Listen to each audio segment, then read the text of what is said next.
नमस्कार। कार्यक्रम सदन दिन भर में आपका स्वागत है। मैं हूं मोहम्मद फातेह टीपू। अगले आधे घंटे में देखेंगे राज्यसभा और लोकसभा की कार्यवाही में क्या कुछ रहा खास, लेकिन सबसे पहले नजर सुर्खियों पर।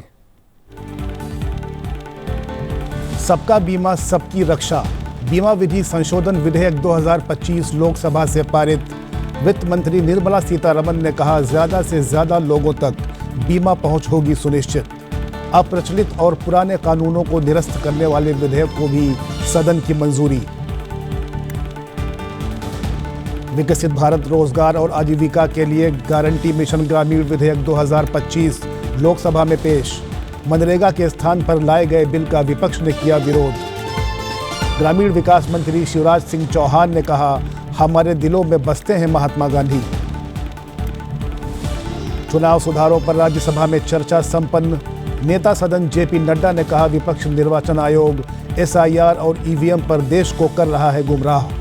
सदन ने वर्ष 2025-26 के लिए पहली अनुपूरक अनुदान मांगों और उससे संबंधित विनियोग विधेयक को चर्चा के बाद लौटाया। बुलेटिन में सबसे पहले बात अब राज्यसभा से जुड़ी कार्रवाई की।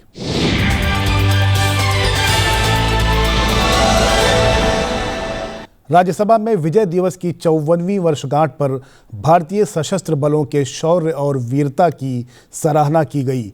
उच्च सदन की बैठक शुरू होते ही सभापति सीपी राधाकृष्णन ने 16 दिसंबर 1971 के दिन भारतीय सशस्त्र बलों को पाकिस्तानी सेना पर मिली विजय का उल्लेख किया। Honorable members, today we commemorate the 54th anniversary of Vijay Diwas. On 16th December 1971, the valor, determination and the steadfast resolve of our courageous armed forces led Bharat to a historic victory against Pakistan. It culminated in the birth of the independent nation of Bangladesh. This decisive victory altered the geopolitical landscape of our region. But more importantly, it affirmed India's unwavering commitment to justice, human dignity, and freedom. The 13th Day War showcased India's military brilliance, which was marked by swift strategy, seamless coordination, and fearless execution by the Indian Army, Indian Air Force, and Indian Navy. The exemplary courage and bravery, sense of duty, and unmatched professionalism of our armed forces will continue to inspire millions of citizens of the country, especially the younger generations, to always place the nation above oneself. On this solemn occasion of the 54th Vijay Diwas, the chair and the members of the House join the fellow countrymen in paying homage to the brave hearts who made supreme sacrifice in the service of the nation. May the legacy of their courage and valor guide us today in our collective resolve to safeguard the sovereignty and the integrity of Bharat. इसके बाद सदन में विभिन्न मंत्रालय से जुड़े पत्र रखे गए। इसमें वित्त मंत्रालय, रसायन और उर्वरक मंत्रालय, उपभोक्ता मामले, खाद्य और सार्वजनिक वितरण, पत्तन, पोत, परिवहन और जलमार्ग मंत्रालय, कॉरपोरेट कार्य मंत्रालय से जुड़े पत्र शामिल थे। इसके साथ ही अधीनस्थ विधान संबंधी समिति का प्रतिवेदन, विभाग संबंधित ऊर्जा संबंधी संसदीय समिति का विवरण, रेल संबंधी संसदीय स्थायी समिति का प्रतिवेदन और विवरण, ग्रामीण विकास और पंचायती राज संबंधी संसदीय स्थायी समिति के प्रतिवेदन रखे गए। केंद्रीय मंत्री प्रताप राव जाधव और पंकज चौधरी ने अपने अपने मंत्रालयों से जुड़े वक्तव्य सभा के पटल पर रखे। राज्यसभा में शून्यकाल के दौरान रेल, सड़क संपर्क, किसानों, खेल सुविधाओं समेत विभिन्न मुद्दे उठाए गए। एनपीओपी के तहत जैविक कपास प्रमाणन प्रणाली में गंभीर अनियमितताओं की स्वतंत्र और व्यापक समीक्षा की मांग की गई। देश में पशु कल्याण प्रणालियों को मजबूत करने की आवश्यकता पर जोर दिया गया। ओडिशा में हर मौसम में चलने वाली सड़क कनेक्टिविटी के लिए विशेष पैकेज और मिशन मोड कार्यक्रम की मांग की गई। ताऊ देवीलाल स्टेडियम को विश्व स्तरीय खेल विज्ञान एवं प्रशिक्षण केंद्र में बदलने के लिए केंद्र सरकार की सहायता की आवश्यकता बताई गई। युवाओं में प्रौद्योगिकी के संतुलित और जिम्मेदार उपयोग की ओर ध्यान दिलाया गया। किसानों को न्यूनतम समर्थन मूल्य और बाजार मूल्य अंतर का प्रत्यक्ष लाभ हस्तांतरण सुनिश्चित करने के लिए एक प्रभावी प्रणाली की आवश्यकता की ओर ध्यान दिलाया गया। सांसद कल्पना सैनी ने बच्चों के लिए बढ़ते साइबर खतरों पर चिंता जताते हुए डिजिटल सुरक्षा शिक्षा को बढ़ावा देने की मांग की। यदि हम बच्चों को समय रहते साइबर खतरे को पहचानना सिखा देंगे तो वह इस अपराध से अपने आप को सुरक्षित रख सकेंगे और आने वाली पीढ़ी को भी जागरूक करेंगे। माननीय अध्यक्ष महोदय, मेरा अनुरोध है कि स्कूली शिक्षा में साइबर जागरूकता को अनिवार्य रूप से सम्मिलित किया जाए ताकि हम अपने बच्चों को डिजिटल दुनिया में सुरक्षित भविष्य दे सकें। सांसद सुजीत कुमार ने विदेश में शिक्षा प्राप्त करने के इच्छुक छात्रों के लिए राष्ट्रीय पर्यटन प्राधिकरण के नेतृत्व में स्वदेशी अंग्रेजी दक्षता परीक्षा स्थापित करने की मांग की। Sir, it must be priced affordably with full waiver for economically weaker students and should be conducted in every district headquarters nationwide. And also, sir, MEA in its diplomatic engagement should ensure that these tests scores are recognized by international universities. Sir, this is about educational sovereignty, our national respect. It's about saving 3,000 crore every year, and it's also about building Atmanirbhar Bharat. सांसद सोनिया गांधी ने आशा और आंगनबाड़ी कार्यकर्ताओं का मुद्दा उठाया और उनका मानदेय बढ़ाने की मांग की। Through you, I urge the government to work closely with the states to prioritize the following measures. 1. Filling of all existing vacancies. 2. Timely remuneration to all workers. 3. Doubling of union government's contribution to the pay of these frontline workers. 4. Appointment of an additional ASHA worker in villages with a population greater than 2,500.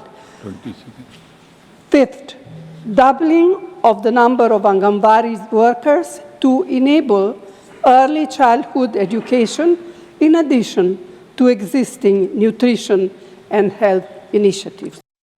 Rajya Sabha में प्रश्नकाल के दौरान स्वास्थ्य और परिवार कल्याण राज्य मंत्री अनुप्रिया पटेल ने कहा कि महिलाओं के बेहतर स्वास्थ्य के लिए और ख़ास तौर से सुरक्षित मातृत्व को सुनिश्चित करने के लिए एनडीए सरकार संकल्पित है। सरकार बहुत सारी योजनाएं चला रही है, जिनमें से एक योजना प्रधानमंत्री सुरक्षित मातृत्व अभियान है। जो दूर दराज के इलाके हैं, जो आदिवासी इलाके हैं, उसमें हमारे आरसीएच की जो पूरी पद्धति है उसके तहत स्पेशल आउटरीच कैंप्स लगाए जाते हैं, जिसमें हमारी मोबाइल मेडिकल टीम्स जो होती हैं ऐसे दूरगामी इलाकों में पहुंचती हैं। अवेयरनेस जनरेशन के साथ साथ मैटरनल हेल्थ से जुड़ी हुई जो तमाम सुविधाएं हैं वो हमारी आदिवासी ग्रामीण महिलाओं को पहुंचाने की कोशिश करती हैं। और हमारे 2 और कार्यक्रम हैं जो मेरे मंत्रालय से संबंधित नहीं है, लेकिन हमारे प्रधानमंत्री जनमन जो हमारा कार्यक्रम है जनजाति आदिवासी न्याय महाअभियान, इस कार्यक्रम के तहत भी आदिवासी इलाकों में 750 से अधिक मोबाइल मेडिकल यूनिट चलाई जा रही हैं। और इसी प्रकार एक और हमारा कार्यक्रम है धरती आबा जनजातीय ग्राम उत्कर्ष अभियान। इसके तहत 154 स्पेशल हमारी जो MMUs है, मोबाइल मेडिकल यूनिट्स हैं, जो आदिवासी इलाकों में खास तौर से जा रही हैं। एक भी आदिवासी महिला, एक भी ग्रामीण महिला, एक भी गर्भवती महिला छूटने ना पाए, इसके लिए हमारी मोबाइल हेल्थ टीम स्वयं महिलाओं तक जाती हैं और उनके जागरूक करने के साथ साथ जितनी भी हमारी गर्भवती महिलाओं के लिए मैटरनल हेल्थ की योजनाएं हैं उनका लाभ उन तक पहुंचाने का काम करती हैं। चुनाव सुधारों को लेकर राज्यसभा में 3 दिन हुई चर्चा आज पूरी हो गई। चर्चा के आखिर में नेता सदन जेपी नड्डा ने कांग्रेस सहित विपक्ष पर निर्वाचन आयोग ईवीएम को निशाना बनाकर देश को गुमराह करने का आरोप लगाया। नेता सदन जेपी नड्डा ने कहा कि संविधान के तहत निर्वाचन आयोग के पास मतदाता सूची की समय समय पर पुष्टि करने का अधिकार है। निर्वाचन आयोग ने यह सुनिश्चित किया कि कोई पात्र व्यक्ति मतदाता सूची से बाहर नहीं रहे और किसी भी अयोग्य व्यक्ति का नाम इसमें शामिल नहीं हो। उन्होंने कहा कि कांग्रेस पार्टी पर चुनाव आयोग की छवि बेवजह धूमिल करने का आरोप लगाया और कहा कि वह चुनावों में अपनी हार के कारण देश को गुमराह करने की कोशिश कर रही है। उन्होंने कहा कि मोदी सरकार संसद में किसी भी मुद्दे पर चर्चा कराने से पीछे नहीं हटी है। चर्चा के दौरान विपक्षी दलों के सदस्यों ने SIR, EVM और चुनाव आयोग की निष्पक्षता का मुद्दा उठाया। देश में एक वातावरण बनाने का प्रयास हुआ कि जैसे बहुत बड़ी धांधली हो रही है और आप जैसी जिम्मेवार पार्टी, मुझे तो कभी दुख होता है जयराम जी, इंडियन नेशनल कांग्रेस रैली कर रही है और उस रैली के शब्दावली वोट चोरी, वोट चोर, वोट चोर,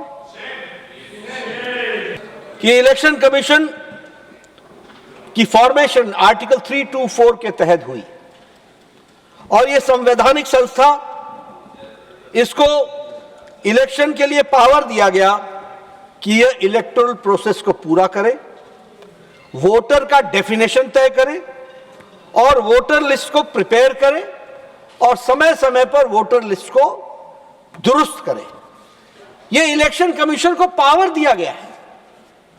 आज SIR पर चर्चा चल रही है। SIR है क्या? Special intensive revision. It is under the constitutional power of the election commission to purify and to rectify the voter list from time and again. ये उसका काम है, ये मैंडेट है उसको। इसलिए ये जो बार बार चर्चा चलती है वोट चोरी, SIR, सबसे पहले तो हम समझ लें, हम यहां हो ना हो, आप वहां हो ना हो, SIR इलेक्शन कमीशन का मैंडेट है और ये SIR चलता रहेगा, प्रजातंत्र चलता रहेगा। अब एक बहुत बड़ी बात आती है SIR में, वो है कि हम क्या जो फॉरेन नेशनल्स हैं, इन्फिल्ट्रेटर्स हैं, उनको हम अपने वोटर्स लिस्ट में स्थान दें क्या? अगर हमें प्यूरिफाई करना है तो हमें प्यूरिफाई उसको पूरे लेटर और स्पिरिट में करने की आवश्यकता होगी। राज्यसभा ने वित्त वर्ष 2025-26 के लिए पहली अनुपूरक अनुदान मांगों और उससे संबंधित विनियोग विधेयक को चर्चा के बाद ध्वनिमत से अनुमोदित कर लोकसभा को लौटा दिया। वित्त राज्य मंत्री पंकज चौधरी ने विधेयक पर विचार कर लौटाए जाने का प्रस्ताव किया और सदन में हुई चर्चा का जवाब दिया। राज्यसभा ने वित्त वर्ष 2025-26 के लिए कुल 1.32 लाख करोड़ रुपए की अनुदान मांगों की पहली सूची और उससे संबंधित अनुदान विधेयक पर चर्चा और मंत्री के जवाब के बाद ध्वनिमत से उसे यथारूप में लोकसभा को लौटाने के प्रस्ताव को मंजूरी दे दी। लोकसभा ने कल इसको मंजूरी दे दी थी। अनुपूरक मांगों के प्रथम बैच में 72 ग्रांट हैं और एक एप्रोप्रिएशन है जो माननीय उच्च न्यायालय के लिए है। इसमें कुल 1,32,268.85 करोड़ का डिमांड की गई है, जिसमें कैश, टोकन एवं टेक्निकल सप्लीमेंट्री डिमांड्स शामिल है। इन डिमांडों में नेट कैश का जो आउटफ्लो है वो मात्र 41,455.39 करोड़ है। टेक्निकल सप्लीमेंट्री डिमांड जो है वो मात्र 90,812.17 करोड़ रुपए है, जिसमें कोई अतिरिक्त कैश आउटफ्लो नहीं है। साथ में 14,825.42 करोड़ रुपए कंटीजेंसी फंड है कि प्रपूर्ति के लिए दिया जा रहा है। कैश सप्लीमेंट्री में 40,058.35 करोड़ रुपए रेवेन्यू के लिए है और 13,097.4 करोड़ रुपए कैपिटल के लिए है। टेक्निकल सप्लीमेंट्री जिसमें कैश आउटफ्लो नहीं है, सिर्फ एक मिनिस्ट्री से दूसरी मिनिस्ट्री में ट्रांसफ़र हो रही है। इसमें 22,387.38 करोड़ रेवेन्यू के लिए, 68,424 करोड़ कैपिटल के लिए है। ये अनुपूरक मांगे उर्वरक, पेट्रोलियम एवं नेचुरल गैस, गृह, उच्च शिक्षा, विदेश, टेलीकॉम, रक्षा आदि मंत्रालयों के लिए लिया गया है। मोदी सरकार कहीं पर किसी के साथ भी कोई भी भेदभाव नहीं करती है। फेडरल स्ट्रक्चर को मजबूत करने के लिए लगातार हमारी सरकार काम कर रही है। आदरणीय सभापति महोदय, मैं बताना चाहूँगा कि एक साथी ने शिक्षा पर कम व्यय का चिंता जताई थी।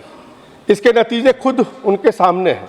कि शिक्षा में 2014 की तुलना में अगर आप देखें तो आईआईटी की संख्या 16 से बढ़ करके 23 हो गई है, जिसमें नए 6 IIT, Indian school of mines Dhanbad और आईआईटी का दर्जा दिया गया है।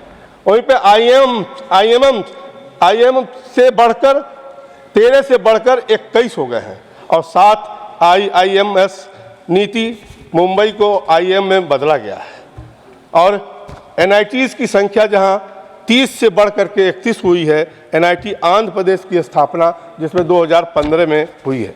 आईआईटीएस की संख्या 9 से बढ़कर 25 हो गई है, जो 16 नए आईआईटीएस उसमें सम्मिलित हुए हैं। बुलेटिन में अब बात लोकसभा की कार्रवाई से जुड़ी खबरों की।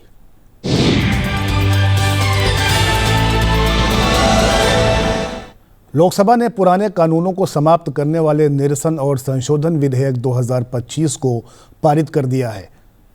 अप्रचलित और पुराने हो चुके 71 कानूनों को समाप्त करने या संशोधित करने के प्रावधान वाले विधेयक को कानून मंत्री अर्जुन राम मेघवाल ने पेश किया। पुराने व अप्रासंगिक लॉ के प्रभावों को समझने में जनरल पब्लिक को होने वाली कठिनाई को ध्यान में रखते हुए ऑब्सोलीट तथा रिडंडेंट लॉज को हटाने के उद्देश्य से लॉज की व्यापक समीक्षा हेतु एक विस्तृत एक्सरसाइज की गई और उसके तहत 2014 के बाद भारत के प्रधानमंत्री श्री नरेंद्र मोदी जी के नेतृत्व में रिफॉर्म, परफॉर्म, ट्रांसफॉर्म के मंत्र पर चलते हुए विकसित भारत की ओर बढ़ने का हमने एक सुनहरा प्रयास किया है। सुधारों की इसी प्रक्रिया में मई 2014 से लेकर के अब तक 1577 अनावश्यक और अप्रचलित कानूनों को निरस्त किया है। 1577 निरस्त कानूनों में से 1562 को पूरी तरह रिपील किया और 15 कानूनों को री इनेक्ट किया। और इसी क्रम में मैं आज का बिल लेकर के आया हूँ। पूरी जब चर्चा होगी तो उस समय में जवाब दिया जाएगा। ऐसे हमारे प्रस्तावित इस बिल में 71 ऐसे अधिनियम है जिसमें 6 प्रिंसिपल एक्ट्स है और 65 अमेंडमेंट एक्ट शामिल है। और ये सुधार जो है गुलामी की मानसिकता से मुक्ति की ओर बढ़ता हुआ एक कदम है। विधेयक के बाद चर्चा का जवाब देते हुए कानून मंत्री ने कुछ विपक्षी सदस्यों की आपत्तियों को खारिज किया। उन्होंने कहा कि यह विधेयक जल्दबाजी में नहीं बल्कि सोच विचार करके लाया गया है और विकसित भारत की दिशा में एक बढ़ता हुआ कदम है। ये जो आज the repealing and amending bill है उसमें हमारे 71 ऐसे कानून हैं जिसमें 6 प्रिंसिपल एक्ट्स है और 65 अमेंडमेंट एक्ट्स है, जिसमें हम रिपीलिंग और संशोधन करने के लिए बिल लेकर के इस मान सदन के समक्ष आए हैं। सर, पिछले 11 सालों में 40,000 से अधिक हमारे कंप्लायंस बर्डन को हमने कम किया है और ईज ऑफ डूइंग बिजनेस के साथ साथ ईज ऑफ लिविंग को भी सुनिश्चित किया है। प्रधानमंत्री नरेंद्र मोदी जी का मंत्र है कि हमें ईज ऑफ लिविंग की ओर भी तेजी से बढ़ना है। सिटीजन सेंट्रिक अप्रोच हमारे काम में हमें रखनी है। मिनिमम गवर्नमेंट और मैक्सिमम गवर्नेंस हमें देना है। विपक्ष के विरोध के बीच सबका बीमा सबकी रक्षा बीमा विधि संशोधन विधेयक 2025 को लोकसभा ने चर्चा के बाद पारित कर दिया। वित्त मंत्री निर्मला सीतारमण ने इसे पेश करने का प्रस्ताव किया। Sir, I rise to move for leave to introduce a bill further to amend the Insurance Act 1938, the Life Insurance Corporation Act 1956 and the Insurance Regulatory and Development Authority Act 1999. लेकिन विपक्षी सदस्यों ने इसे संविधान विरोधी बताते हुए इसे पेश नहीं किए जाने की मांग की। विपक्ष का कहना है कि बीमा क्षेत्र में 100% की एफडीआई राष्ट्रीय सुरक्षा के लिए उचित नहीं है। विधेयक देश की संघीय व्यवस्था और भारतीय बीमा क्षेत्र के हितों के प्रतिकूल भी है। वित्त मंत्री ने कहा कि चर्चा के दौरान विपक्ष की चिंताओं का वो जवाब देंगी। I take the example when I say there are points which honorable members have raised which can be part of the discussion, such as honorable member N.K. Premchandran talking about commissions for LIC agents. Very much a part of what we are going to discuss, and in fact let me even give one point already on that. Fixing commission for LIC agents is already a part of the regulator in the sense that he fixes the upper cap and below which is what the agents are given to collect, not to go beyond it. Isn't it already with the IRDAI? So please, everything is subject to discussion. Everything under your guidance will go either into the record or not. Everything will, under your direction, be acceptable or not. And therefore, that is one point, sir. Second is, Honorable Member Selva Ganapathy, talking about welfare measure, insurance. Sir, it was, and let me say this, and I'm sure this is also going to have a lot of voice of protest. Common citizens insurance, if anyone thought of it at a mass scale, it was Prime Minister Modi. Jeevan Jyoti Suraksha Bima Yojana, where did it come from? Atal Pension Yojana, where did it come from? These are points, these are common people's insurance coverage being given at a very nominal premium. चर्चा के बाद वित्त मंत्री ने विपक्ष की आशंकाओं का जवाब दिया। इसके बाद सदन ने विधेयक को मंजूरी दे दी। Insurance Act in this country, sir, since it was introduced in 1938, have seen 12 times amendments. From 39, just the next year after it was introduced, since then you have seen 12 times, and I'm saying 2015, there was no amendment even in 2014. So the amendments have had various character, and they are very reflective of the progress that the country is making. And to reflect the requirements, insurance requirement, the Act has been since amended. What I would like to highlight from among those various amendments, sir, in 1950 itself, 1950, 50 में, agents के ऊपर जितने भी हमारे माननीय सदस्यगण बात किए,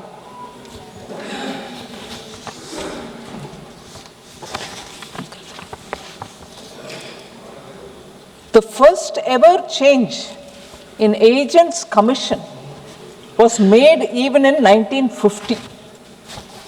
I'm just trying to say that according to the requirement of the society, important acts such as the insurance get amended and reflect the requirement of the period.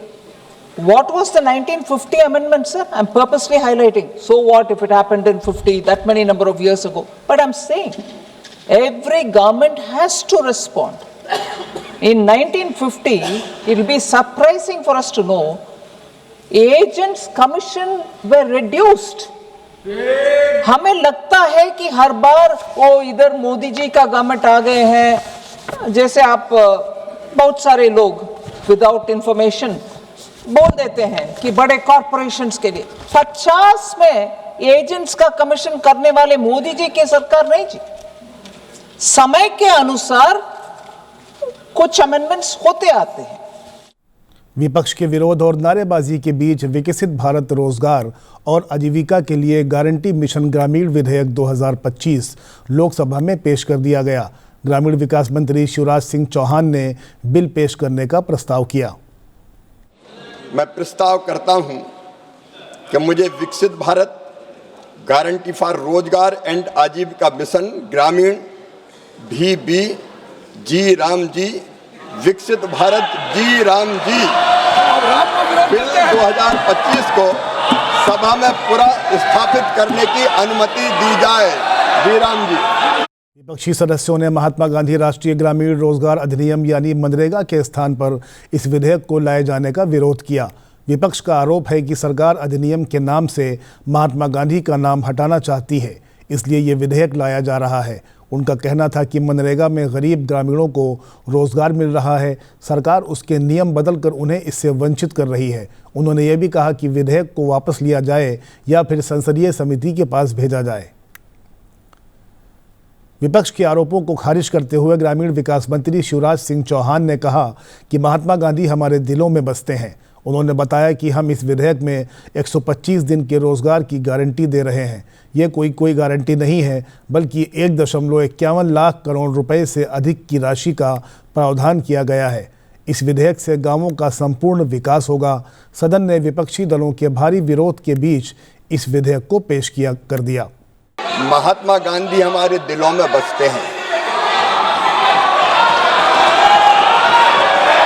और माननीय अध्यक्ष जी, महात्मा गांधी जी का, पंडित दीनदयाल जी का ये संकल्प था कि जो सबसे पीछे है, जो सबसे नीचे है, उनका कल्याण सबसे पहले किया जाए। और हम केवल महात्मा गांधी जी को मानते नहीं है, हम महात्मा गांधी जी की भी मानते हैं और उन्हीं के विचारों पर आधारित, पंडित दीनदयाल उपाध्याय जी के विचारों पर आधारित गरीब कल्याण की कई योजनाएं ये सरकार मोदी जी के नेतृत्व में चला रही है। और जहां तक मनरेगा का सवाल है, माननीय अध्यक्ष जी, कांग्रेस तो यूपीए तो केवल मनरेगा लेके आई थी, लेकिन 2,13,220 करोड़ रुपया यूपीए की सरकार ने मनरेगा पर खर्च किए थे। हमने 8,53,810 करोड़ रुपया गरीबों के कल्याण के लिए खर्च किए और इस योजना को और मजबूत करने की कोशिश की।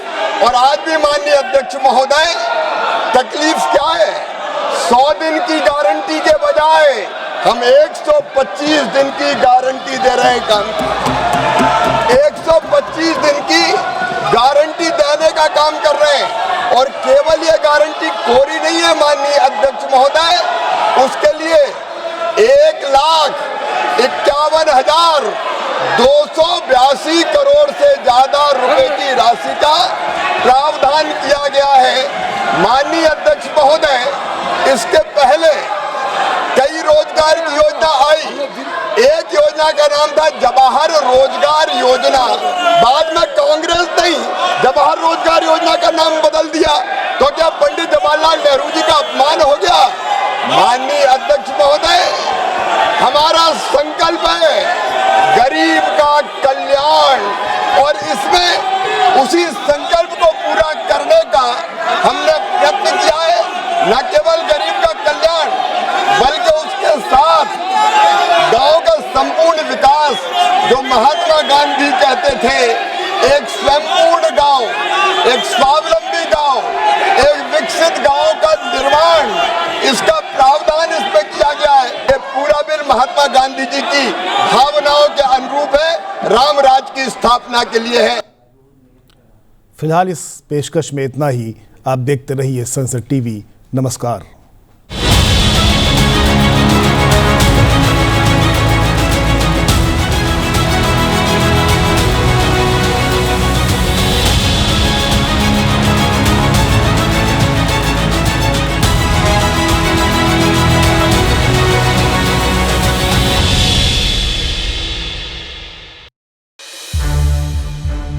संसद टीवी के और भी प्रोग्राम्स देखने के लिए सब्सक्राइब करें हमारा YouTube चैनल और हाँ, इन्हें लाइक और शेयर करना ना भूलें।